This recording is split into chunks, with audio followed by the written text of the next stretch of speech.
प्राणीमात्राला कोणतं ना कोणतं प्रकारचं कार्य करण्याची जी प्रेरणा आहे ती भगवंत कशा प्रकारे प्रदान करतात.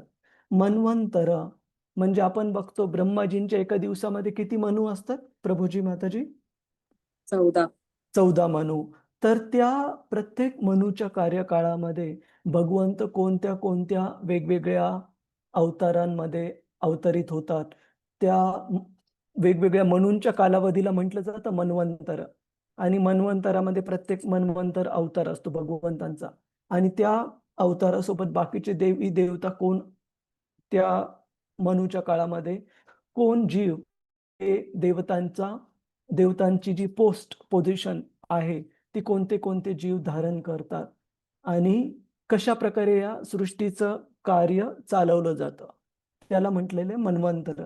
ईशानुकथा म्हणजे भगवंतांच्या वेगवेगळ्या अवतारांबद्दलची माहिती. जसं की वामन अवतार आहे, प्रभू रामचंद्रांचा आहे, मत्स्य अवतार आहे, हयग्रीव आहे, गौतम बुद्धांचा स्वतःचा दश अवतारांपैकी एक आहे. तर अशा प्रकारे वेगवेगळ्या भगवंतांचे अवतार कशासाठी ते अवतरित झालेले आहेत, त्यांचे कार्यकलाप काय, याच्यावर ईशानुकथा हा एक विषय आहे श्रीमद भागवताचा. निरोध निरोध म्हणजे सृष्टीची रचना झाल्यानंतर वेगवेगळ्या जीवांचा कार्यकलाप त्यांना करण्याची संधी दिल्यानंतर जोपर्यंत या सृष्टीचा कालावधी आहे ब्रह्माजींच्या पूर्ण आयुष्य काळापर्यंत किंवा ब्रह्माजींच्या आयुष्यामध्ये त्यांच्या एका दिवसाच्या काळानंतर त्यानंतर आपण पाहतो की प्रलय होतो आणि कधी कधी युग बदलताना पण प्रलय होतो, जीव गोस्वामी सांगतात. तर 3 प्रकारचे प्रलय आहेत. ब्रह्माजींच्या जीवनाच्या शेवटी, ब्रह्माजींचा दिवस संपल्यानंतर आणि कधी कधी युग संध्याच्या काळामध्ये युग बदलताना. तर या विशेषतः ब्रह्माजींचा कार्यकलाप त्यांचा कालावधी जीवन कालावधी संपल्यानंतर सर्व हे जे 14 ग्रहलोक आहेत त्यांना भगवंत कशा प्रकारे प्रलय क्रियेद्वारे पुन्हा ह्या सृष्टीचा विराम होतो पुढची सृष्टी तयार होण्या अगोदर त्या क्रियेला म्हटलं जातं निरोध, की सृष्टीचा होणारा काही काळापुरताचा शेवट, निरोध. आणि इथे श्रील प्रभुपाद इंग्रजीमध्ये ट्रान्सलेट करतायत, भाषांतर करतायत की ह्या सृष्टीच्या कार्यकलापानंतर जे जीव पात्र आहेत ते भगवत धामामध्ये परतणे आणि जे पात्र नाहीये त्यांना पुन्हा सृष्टी निर्माणामध्ये वेगवेगळे शरीर प्राप्त करण्याची संधी प्राप्त होते. तर हे झालं निरोध. आणि त्यानंतर सेकंड लास्ट आहे मुक्ती, की भगवंतांचं धाम प्राप्त करणे याच्याबद्दल पण चर्चा आहे श्रीमद भागवतामध्ये. आणि शेवटचा आहे आश्रय. आश्रय म्हणजे भगवंतांचा आश्रय कशा प्रकारे प्राप्त करू शकतो. तर हे जे 10 विषय आहेत प्रभूजीज माताजीज, ते भागवताचे 10 विषय भगवंतांच्या वेगवेगळ्या अंगांची तुलना केलेली आहे. पुढच्या श्लोकामध्ये आपण थोडक्यात पाहण्याचा प्रयत्न करू की इथे सांगितलंय की की कशा प्रकारे हे जे वेगवेगळे 10 विषय आहेत ते भगवंतांच्या वेगवेगळ्या अंगांना दर्शवतात. की पहिले 2 स्कंद जे आहेत त्याच्यामध्ये सर्ग आणि विसर्ग हे भगवंतांचे 2 चरणकमळ दर्शवतात.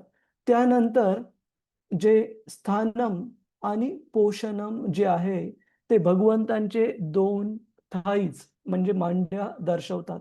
ऊतयः हे भगवंतांचं जे नेवल म्हणजे त्यांच्या नाभीचा जो भाग आहे तो ऊतयः हा सॉरी पहिले जे 2 विषय आहेत ते भगवंतांचे श्रीमद भागवताचे पहिले 2 स्कंद दर्शवतात. तिसरा आणि चौथा स्कंद हे भगवंतांच्या मांड्यांसोबत त्यांची तुलना आहे. 5वा स्कंद हा ऊतयः भगवंतांच्या नाभीला दर्शवतो. मन्वंतर 6वा स्कंद हा भगवंतांच्या छातीला दर्शवतो. आणि ईश अनुकथा हे भगवंतांच्या याला मुखकमल म्हणजे चेहऱ्याला दर्शवतं. आणि निरोध मुक्ती हे भगवंतांचं फोरहेड म्हणजे कपाळ, आणि शेवटी मुक्ती म्हणजे भगवंतांच्या ह्याच्यावर डोक्यावर जो ठेवलेला शिरपेच आहे त्याला मुक्ती हे दर्शवतं. भागवताचा 12वा स्कंद. आणि आश्रय हा भागवताचा 10वा स्कंद भगवंतांचं मुखकमल दर्शवतो. अशा प्रकारे हे जे भागवताचे 10 विषय आहेत, या विषयांची चर्चा एक पासून ते, माफ करा, एक चूक झाली या सांगण्यामध्ये, की सर्ग आणि विसर्ग हे 3ऱ्या स्कंदापासून सुरुवात करायला पाहिजे. कारण पहिले जे 2 स्कंद आहेत, तर पहिला स्कंद दर्शवतो एका भागवताच्या श्रोत्याचे गुण, आणि भागवताचं जे ऑडियन्सला आपण श्रोता आणि स्पीकर म्हणजे जे वक्ता आहेत त्यांचे गुण दर्शवतो. आणि दुसरा स्कंद हे श्रीमद भागवत कशा प्रकारे प्राप्त करायला पाहिजे हे दर्शवतो. आणि 3ऱ्या स्कंदापासून सर्ग विसर्ग म्हणजे भगवंतांचे 2 पाय, त्यांच्या मांड्या, नाभी, त्यांची छाती, त्यांचं मुखकमल, फोरहेड कपाळ, आणि त्यांच्या डोक्यावरचा मुकुट जो आहे तो हे वेगवेगळे स्कंद दर्शवतो. तर अशा प्रकारे श्रीमद भागवताचे 10 विषय. आणि याचा अर्थ असा नाही की पहिल्या स्कंदामध्ये बाकीचे विषय कवर्ड नाहीयेत, किंवा दुसऱ्या, तिसऱ्या, चौथ्या स्कंदामध्ये बाकीचे विषय कवर्ड नाहीयेत. हे विषय वेगवेगळ्या स्कंदामध्ये आहेत, पण प्रामुख्याने जो गाभा आहे त्या स्कंदाचा, तो हे वेगवेगळे विषय देण्यात आलेले 3ऱ्या स्कंदापासून, सर्गपासून. तर आपण पुन्हा इथे येऊ. इथे ब्रह्माजी सांगत आहेत की असे जे सृष्टीचे निर्माता आहेत भगवंत स्वतः, ज्यांच्यापासून ही सृष्टी, सर्ग, स्थिती, निरोध, जे की भागवतात सांगितलेल्या 10 विषयांपैकी 3 विषय आहेत, हे ज्यांच्यापासून 10 विषय आलेले आहेत, असे भगवंत 3ही गुणांच्या पलीकडे आहेत. आणि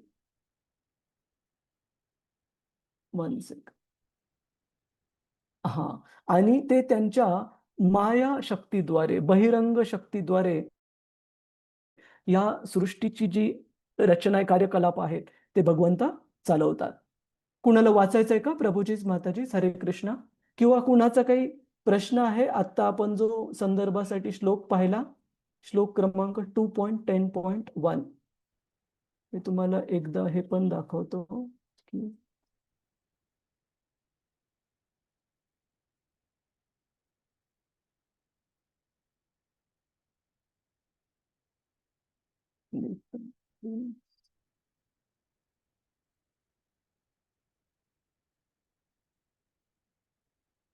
हे इथे पण आपल्याला पाहायला मिळेल एकदा.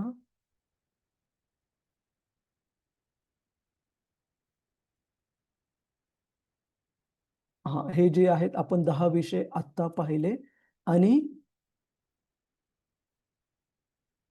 श्रीमद भागवताचे वेगवेगळे जे स्कंद आहेत, ते कशा प्रकारे हे वेगवेगळे 10 विषय दर्शवतात, ते संक्षिप्त मध्ये दिलेलं आहे का कुठे?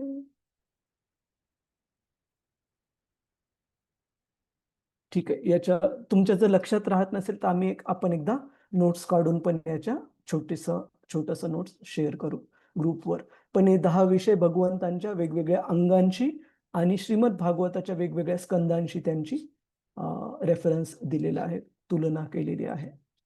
कुणाला वाचायचंय का प्रभूजीच माताजीच? हरे कृष्ण. मी वाचे प्रभूजी. हा, हरे कृष्ण. हरे कृष्ण. सादर प्रणाम प्रभूजी. धन्यवाद. भगवंत सर्व भौतिक गुणांच्या पलीकडे विशुद्ध दिव्य स्वरूपी आहेत. तरीही भौतिक सृष्टीच्या निर्मिती, पालन आणि विनाशासाठी ते आपल्या बहिरंग शक्तीद्वारे सत्व, रज आणि तम हे 3 प्राकृतिक गुण स्वीकारतात. तात्पर्य श्रील प्रभुपाद द्वारा भगवंत सत्व, रज आणि तम या प्राकृतिक त्रिगुणांद्वारे प्रकट झालेल्या बहिरंग शक्तीचे स्वामी आहेत. म्हणूनच ते अशा भ्रामक शक्तींच्या प्रभावाने कधीच मोहित होत नाही. तथापि जीव या शक्तीने प्रभावित होतात किंवा अशा त्रिगुणांच्या प्रभावास ते संवेदनशील असतात. हाच जीव आणि भगवंत यांमधील भेद आहे. जीव हे स्वरूपतः जरी भगवंताशी गुणात्मक दृष्ट्या एकरूप असले तरी ते अशा त्रिगुणांच्या अधीन होतात. दुसऱ्या शब्दात प्राकृतिक गुण हे भगवंतांच्या शक्तीपासून निर्माण झालेले असल्यामुळे निश्चितच ते भगवंतांशी संबंधित आहेत, परंतु तो संबंध स्वामी आणि सेवक यांच्यातील संबंधाप्रमाणे आहे. भगवंत भौतिक शक्तीचे नियंत्रक आहेत, तर भौतिक जगामध्ये गुंतून पडलेले जीव हे स्वामीही नाहीत किंवा नियंत्रकही नाहीत. उलट ते भौतिक शक्तीच्या अधीन होतात किंवा नियंत्रणाखाली असतात. निरभ्र आकाशातील सूर्य आणि सूर्यकिरणांप्रमाणे भगवंतही आपल्या अंतरंग शक्तीद्वारे शाश्वतरित्या प्रकट असतात. परंतु ज्याप्रमाणे सूर्य आकाशात ढग निर्माण करतो, त्याचप्रमाणे आवश्यक तेव्हा भगवंतही भौतिक शक्तीची निर्मिती करतात. अंश मात्र ढगाने जसा सूर्य कधीच प्रभावित होत नाही, तसेच अनंत अमर्याद भगवंत ब्रह्मज्योती या त्यांच्याच अनंत अंग कांतीमध्ये एका ठिपक्याप्रमाणे असलेल्या भौतिक शक्तीने कधीही प्रभावित होत नाही. हरे कृष्ण. प्रभुजी श्रील प्रभुपाद की जय. जय हरे कृष्ण. धन्यवाद माताजी. तर इथे उदाहरण दिलेलं आहे ज्याप्रमाणे सूर्य आणि ढगाचं, की आपण कधी कधी म्हणतो की आभाळ आलेलं आहे आणि त्यावेळेस सूर्यप्रकाश आहे तो पूर्ण आपल्याला पृथ्वीवर पडलेला दिसत नाही, ऊन पडलेलं दिसत नाही, त्याला आपण आभाळ येणं म्हणतो. तर हे जे ढग आहेत ते सूर्याला खरंच कव्हर करू शकतात का? अजिबात नाही. का? कारण सूर्य हा दिसायला जरी एवढा छोटा गोळा दिसत असला आपल्याला, तरी पण प्रत्यक्षात तो पृथ्वीपेक्षा कितीतरी पटीने मोठा आहे. हे आधुनिक विज्ञानाने पण मानलेलं आहे, सिद्ध केलेलं आहे. तर ज्या वेळेला सूर्य हा पृथ्वीपेक्षा कितीतरी पटीने मोठा आहे, त्यावेळेला त्या सूर्याला ह्या ढगांनी आच्छादित करणं हे कधीही शक्य नाहीये. परंतु हे ढग जे आच्छादित करतात ते सूर्याला आच्छादित करत नाहीत. आपली जी सूर्याला पाहण्याची जी क्षमता आहे त्याला आच्छादित करतात. त्याच प्रकारे मायाशक्तीचा प्रभावाबद्दल भगवंतांबद्दल सांगितलेलं आहे, की त्याचप्रमाणे मायाशक्ती ही त्या मायाशक्तीच्या प्रभावाखाली भगवंतांना कधीही आणू शकत नाही. कारण भगवंत हे त्या मायाशक्तीचे स्वामी आहेत आणि त्यांच्याच मार्गदर्शनाखाली ही मायाशक्ती चालते. भगवद्गीतेत सांगितल्याप्रमाणे कोणत्या श्लोकामध्ये सांगितलंय भगवद्गीतेमध्ये प्रभूजी माताजी, की मायाशक्ती ही भगवंतांच्याच अध्यक्षतेखाली मार्गदर्शनाखाली चालते. दैवी मय ईशा गुणमयी हा दैवी ईशा गुणमयी मम माया मया दुरते. प्रकृतीस मया अध्यक्षेन प्रकृती प्रकृतीस पूयते स चराचरम हेतुनानेव कौंतेय जगत विपरिवर्तते. आणि आधीचा जो श्लोक सांगितला माताजींनी की दैवी ही एष गुणमयी, त्या श्लोकामध्ये सांगितलंय की मायाशक्तीचा कशा प्रकारे त्याला दैवी म्हटलेलं आहे, कारण भगवंतांच्या संपर्कात असल्यामुळे, भगवंतांच्या मार्गदर्शनाखाली कार्य करत असल्यामुळे त्याला दैवी म्हटलेलं आहे. तर दोन्ही श्लोक आणि विशेषतः मया अध्यक्षेन प्रकृती, की भगवंतांच्या मार्गदर्शना अध्यक्षतेखालीच ही मायाशक्ती प्रकृतीचे 3 गुण कशा प्रकारे कार्य करतात. आणि कोणतं उदाहरण आपल्याला पाहायला मिळेल का प्रभूजीच माताजीच, की ज्यामध्ये आपल्याला कळतं की भगवंत हे कधीच 3 गुणांच्या अतीत नाहीयेत, 3 गुणांच्या पलीकडे आहेत, 3 गुणांच्या अधिपत्याखाली नाहीयेत, प्रभावाखाली नाहीयेत. कोणतं उदाहरण सांगता येईल का आपल्याला? येस. हरे कृष्ण. हरे प्रभूजी कृष्ण. ते कर्मांनी बद्ध होत नाहीत. म्हणजे कर्माने बद्ध कर्म होत नाही. विविध करतात ते, पण कर्मांच्या प्रभावाने बद्ध होत नाहीत. बद्ध होत नाहीत. तर खूप सारे उदाहरणं आहेत, पण आपण एक उदाहरण पाहू शकतो की एका वासराच्या रूपामध्ये कोणता असुर आलेला वृंदावनामध्ये? वत्सासूर. तर आपण पाहतो की कशा प्रकारे एका वासराच्या रूपामध्ये तो असुर तर आला, पण कृष्ण आणि बलराम यांनी लगेच ओळखलं की बाकीच्या वासरांमध्ये जरी हा मिसळलेला आहे, तरी हे साधारण वासरू नाहीये बाकीच्या वासरांसारखं, परंतु हा एक असुर कंसाने पाठवलेला. आणि कशा प्रकारे त्या वासराला गोल गोल फिरवून कृष्ण फेकतात आणि त्यानंतर त्या वासराचा जो खरं जे स्वरूप असतं एका असुराच्या रूपामध्ये ते बाहेर येतं.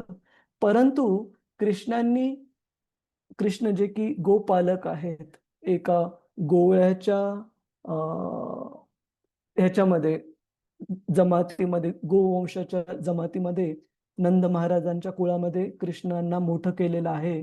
तर त्यानंतर गोपीज म्हणतात की हे कृष्ण, तुम्ही हा जो अपराध केलेला आहे की गाईच्या वासराच्या रूपामध्ये आलेला का असेना, असुर का असेना, पण तो गाईच्या वासराच्या रूपामध्ये होता.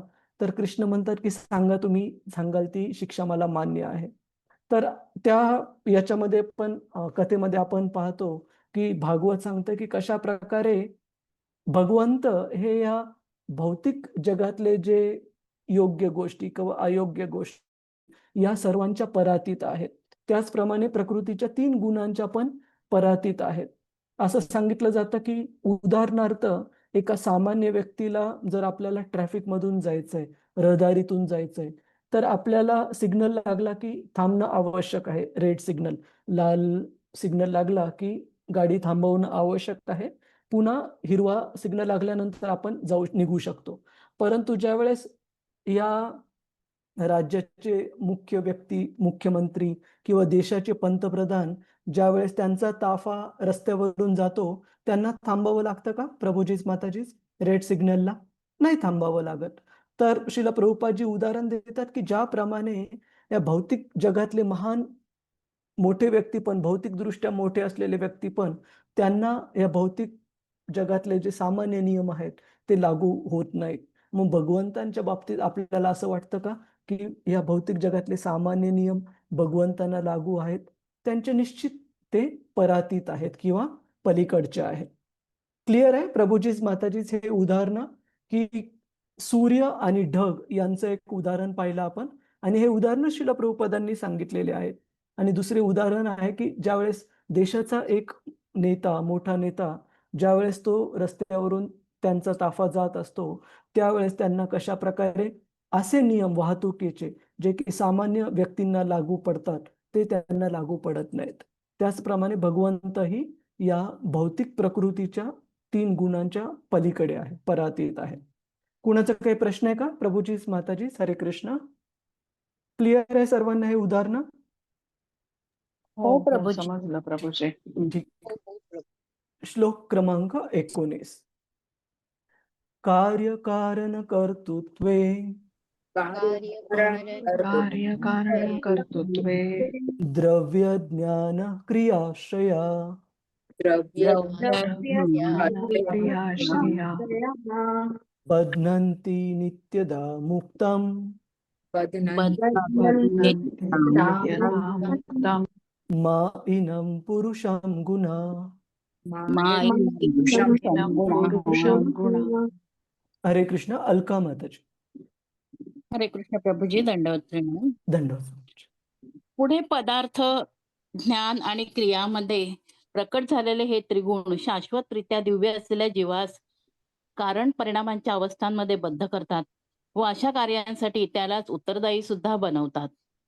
तात्पर्य श्रील प्रभुपादजी द्वारा. श्रील प्रभुपादजी की जय. अंतरंग आणि बहिरंग शक्तीच्या मध्यावर स्थित असल्याने शाश्वत दिव्य जीवास तटस्थ शक्ती असे म्हणतात. वस्तुतः जीव हे भौतिक शक्तीने बद्ध होऊन राहण्यासाठी नाहीत, परंतु प्रकृतीवर प्रभुत्व गाजवण्याच्या मिथ्या जाणीवेने प्रभावित झाल्यामुळे ते भौतिक शेवटची ओळ.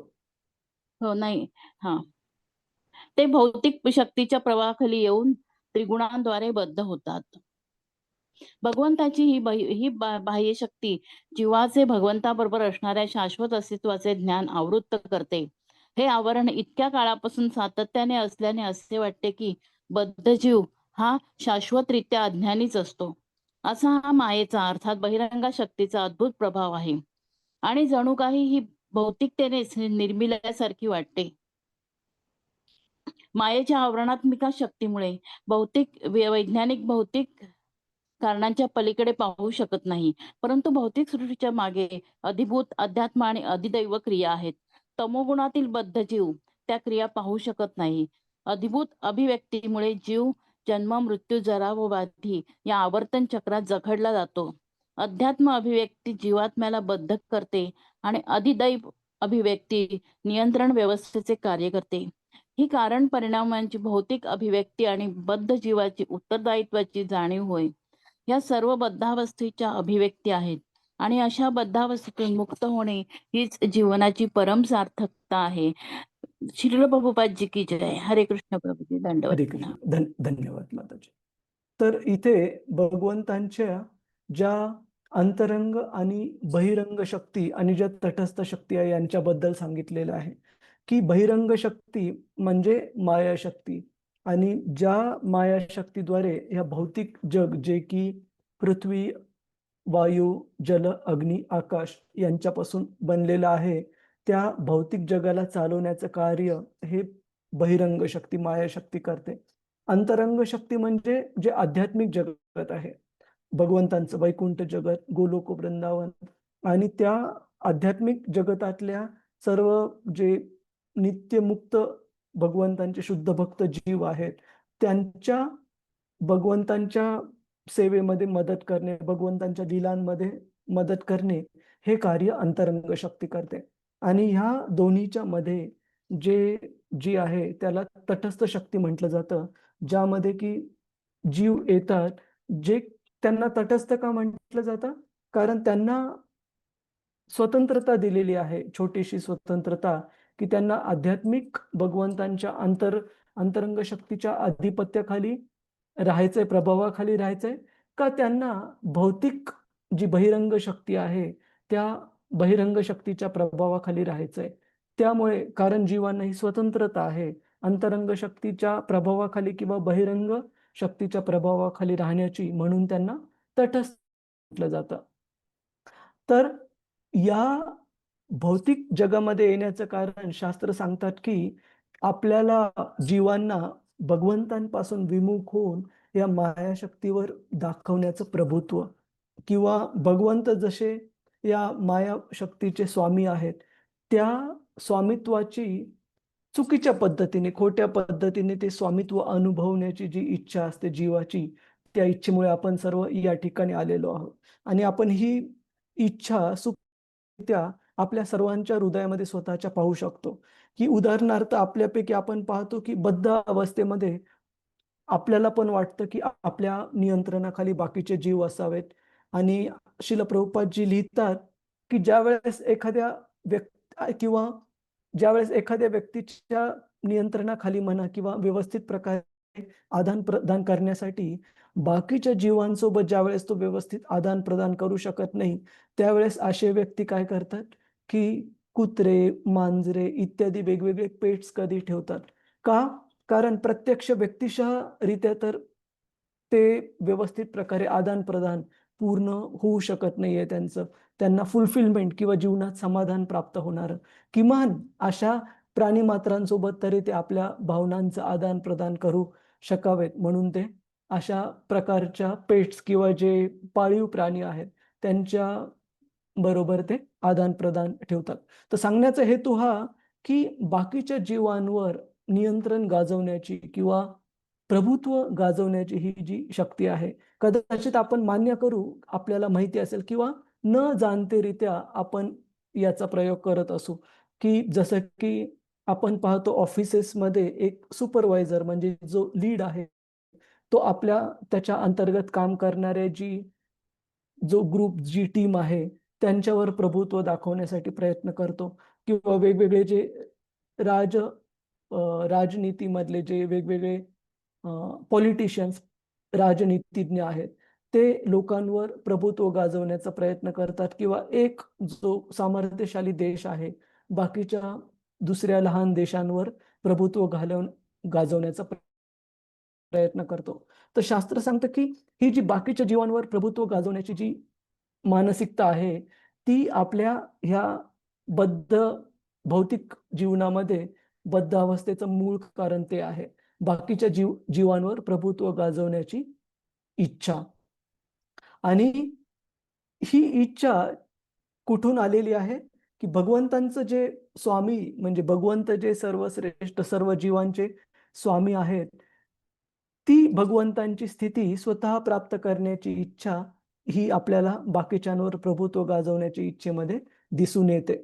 हरे कृष्ण. आपल्या सर्वांनाही हा मुद्दा पटतोय का प्रभुजीच माताजीच?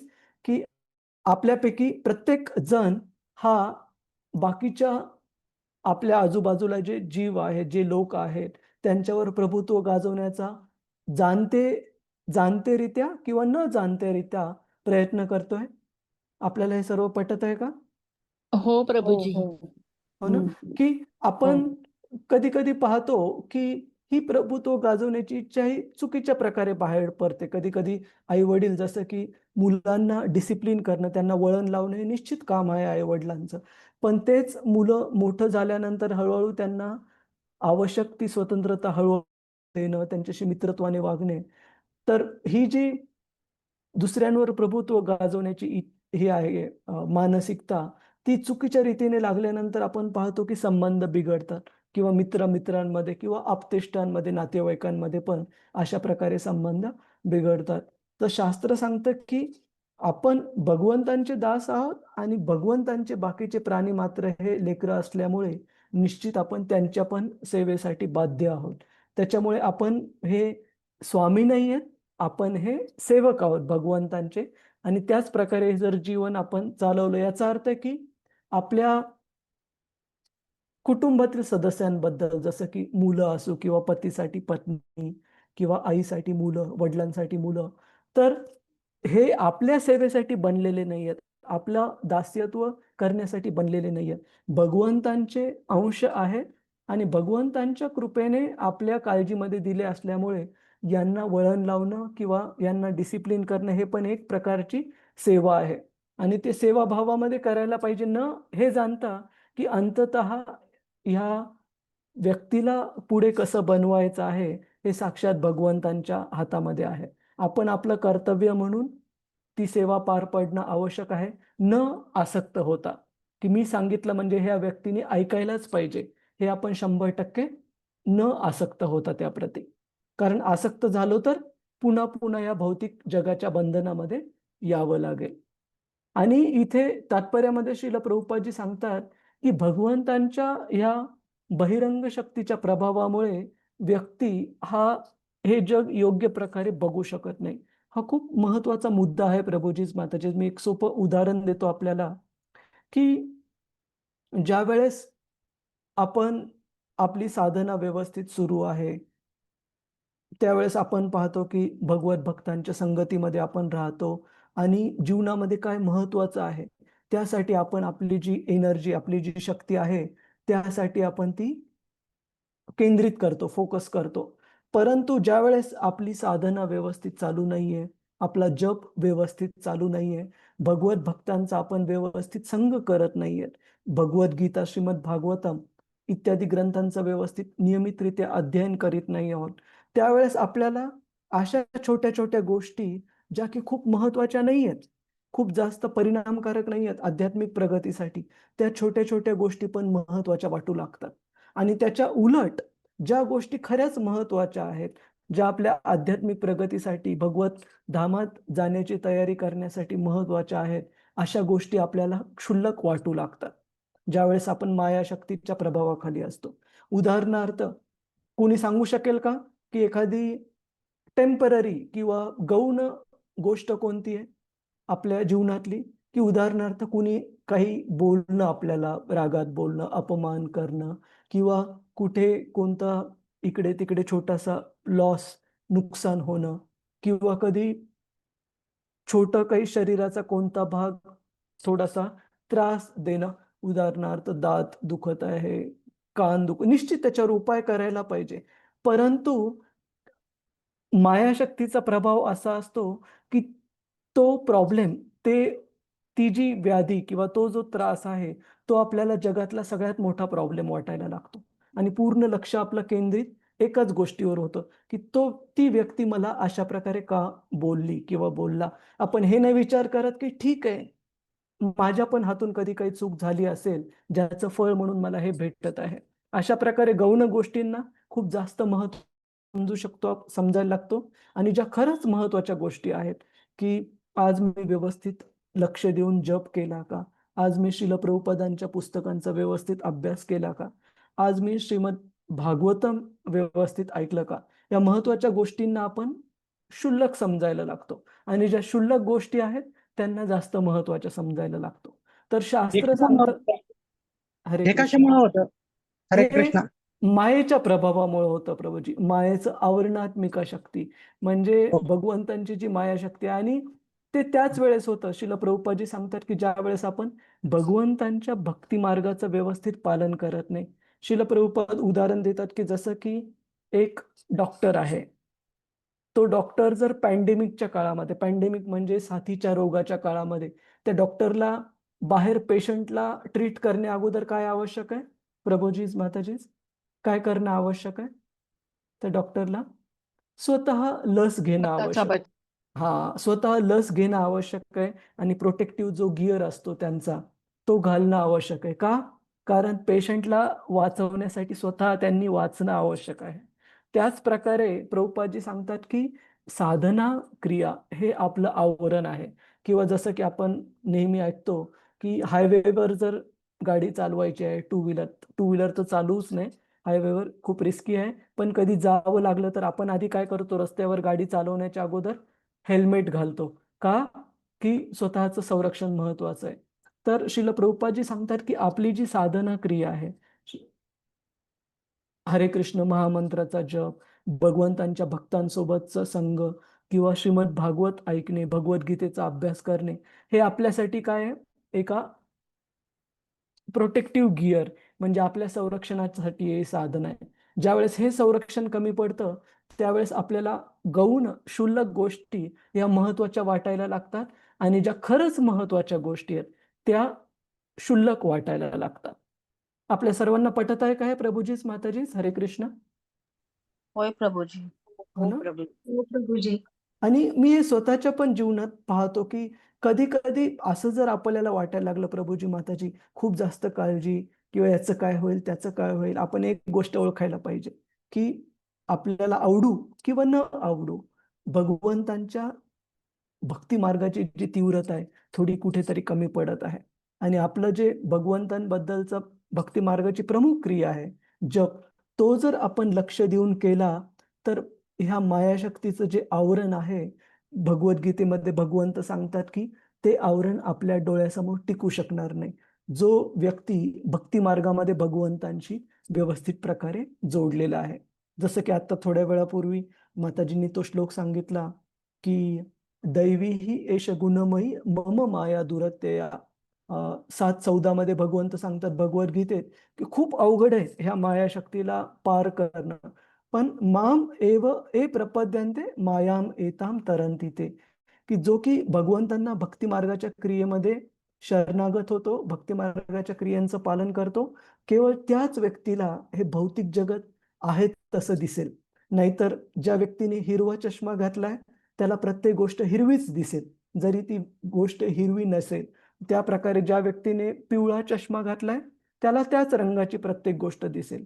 त्याच्यामुळे आपल्याला जर बिना चष्म्याचं ज्या प्रकारे हे जग खरंच आहे, त्या प्रकारे जर गोष्टी पाहायच्या असतील, तर आपल्याला काय करणं आवश्यक आहे? आपली जी साधना आहे ती व्यवस्थित ठेवणं आवश्यक आहे. आपला जो जप आहे, दैनंदिन दिनचर्या आहे, साधना, ती व्यवस्थित करणं आवश्यक आहे. क्लिअर आहे प्रभुजीच, माताजीच? हरे कृष्ण. प्रभूजी परत हो आता हो, प्रभूजी. हो. तो श्लोक बोललेत ना, हा. त्याच्यानंतर जे आहे ते सांगाल का? माझा इंटरनेट इश्यू झाला, मी अचानक लीव्ह झाले. अच्छा, आपण तो एकदा श्लोक पाहू. 7:14, 7वा अध्याय, 14वा श्लोक. उप्स, भागवतमाला, भगवद्गीता. हा. दैवीही एष गुणमयी मम माया दुरत्यया माम एव ये प्रपद्यन्ते मायाम एताम तरंती ते. तर मी सांगितलं की ज्या प्रकारे एका व्यक्तीने ज्या रंगाचा चष्मा घातला आहे, बाहेरच्या सगळ्या गोष्टी त्याच रंगाच्या त्या व्यक्तीला दिसतात. त्याच प्रकारे आपण ज्यावेळेस मायेच्या आवरणामधून हे जग बघतो, त्यावेळेस आपल्याला ज्या खऱ्या महत्वाच्या गोष्टी आहेत त्या गौण वाटायला लागतात आणि ज्या गौण गोष्टी आहेत त्या महत्वाच्या वाटायला लागतात. परंतु ज्यावेळेस आपण साधना भक्तीचं व्यवस्थित पालन करतो, त्याच व्यक्तीला केवळ आणि केवळ हे जग आहे तसं व्यवस्थित दिसतं की काय महत्वाचं आहे, काय नाही महत्वाचं आहे. उदाहरणार्थ, ठीक आहे, माझ्या शरीराचा एक छोटासा भाग, समजा एखादा दात दुखत आहे, तर निश्चित मी तो डेंटिस्टला दाखवेल आणि बरं करून घेण्याचा प्रयत्न करेल. पण मी हे निश्चित मानेल की ती गोष्ट म्हणजेच पूर्ण जीवनातला केंद्रबिंदू नाहीये. त्याचप्रमाणे दुसरा काही त्रास की कुणी काही बोललेलं असेल तर त्याच्यावरच आपली गाडी अडून बसणार नाही की ह्या व्यक्तीने मला असं का बोललं. आपण म्हणू शकतो माझ्याकडून पण दिवसातून 100 चुका होतात, तर कदाचित मी त्या व्यक्तीचं कधी काळी त्याच्या प्रती काही अपराध केला असेल आधीच्या जन्मामध्ये किंवा कधी काळी, तर त्याचं फळ म्हणून मला हे मिळत आहे तर ठीक आहे, काही हरकत नाही, चालत राहतं थोडंफार. परंतु भगवंतांना प्राप्त करण्याची इच्छा, भक्ती मार्गातलं समर्पण हे सर्वात महत्वाचं आहे. जसं श्रील प्रभुपादजी उदाहरण देतात की ज्यावेळेस एखाद्या व्यक्तीला डोंगर सर करायचा आहे, डोंगर माथ्यावर पोहोचायचा आहे, तर त्या रस्त्यावर त्याला निश्चित काही टोकदार खडे, काही काटे, पायांना काही टोचेल. परंतु जर त्याला डोंगर माथ्यावर पोहोचायचं तर ह्या सगळ्या अडचणींचं काय करावं लागेल, त्याला पार जावं लागेल, पलीकडे जावं लागेल. त्याचप्रमाणे भक्ती मार्गामध्ये पण आपण व्यवस्थित साधना भक्तीचं पालन करत असू तर या मायेचा आपल्याला एवढा अडथळा वाटणार नाही किंवा एवढं जास्त त्रास नाही होणार. क्लिअर आहे का माताजी? हो हो प्रभूजी, धन्यवाद प्रभू. हरे कृष्ण. बाकीच्यांना काही विचारायचं या मुद्द्याबद्दल की कशा प्रकारे या मायेचं आवरण कशा प्रकारे काम करतं, म्हणजे आपल्याला गोष्टी योग्य दिसत नाहीत, चुकीच्या दिसायला लागतात. कुणाचा काही प्रश्न आहे का? प्रभूजीज माताजीज, हरे कृष्ण. प्रभूजी 755 झाली. हा हा हा, धन्यवाद मॅम. ठीक आहे, तर पुढच्या श्लोकाला थोडा वेळ लागेल तात्पर्य चर्चा करण्यासाठी, यासाठी आपण उद्या भेटू. आणि जस्ट एक अनाउन्समेंट की उद्याचं सेशन आपण थोडंसं उशिरा केलं तर चालेल का प्रभूजीज माताजीज?